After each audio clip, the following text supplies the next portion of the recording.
ওই ব্যক্তি সেটা ওই ব্যক্তি তোমার মজলিসের মধ্যে ছিল, তখন যদি তার পরিচয় হয়ে যায় তাহলে শর্মিন্দা হয়ে যাবে, লজ্জিত হয়ে যাবে। বিদায় সে আল্লাহ তাআলার কাছে ওই মজলিসে বসে আছে ওদের বাণী চালাইয়া খাঁটি অন্তর থেকে আল্লাহ তাআলার কাছে তওবা করছে, তেমন তওবা হচ্ছে যার তওবারে কবুল করিয়া আল্লাহ তাআলা রহমতের বৃষ্টি দিয়া জমিনটা ভরপুর করে দিচ্ছে। সুবহানাল্লাহ। এই জন্য আমাদের তওবার দরকার।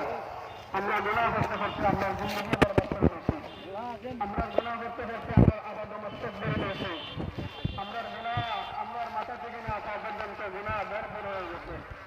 আমরা তওবা করতাম আল্লাহ তাআলার কাছে যে আল্লাহ আমাদেরকে মাফ করে দেন, আর আপনার তওবারে কবুল করে রহমতের বৃষ্টি দিয়া জমিনের মধ্যে রহমত নাযিল করো, আমরার ফসলাদের মধ্যে খয়র বরকত দান করো। আমরার গুনার কারণে আল্লাহ তাআলা আমরা রিজিকের মধ্যে কমন দিচ্ছে, আমরা রিজিকের মধ্যে অভাব সৃষ্টি হয়েছে আমরার গুনার কারণে। এই জন্য তওবা হইব, খাঁটি দিলে তওবা করতে হইব। আমরা মনে মনে ইস্তিগফার করি, যারা দিচ্ছি আমরা ইস্তিগফার তওবার উপরে আর কোনো কিছু নাই। আল্লাহ তাআলা তওবা করলে বান্দারে এমন ভাবে মায়া করুন, এমন ভাবে বান্দারে আল্লাহ তাআলা কত পবিত্র করুন।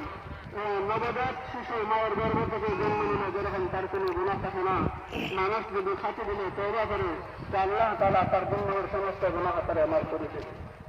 আর আপনি আমি যত বড় অপরাধ হই না কেন আল্লাহ তাআলা বলেন লা তাকনাতু মির রাহমাতিল্লাহ।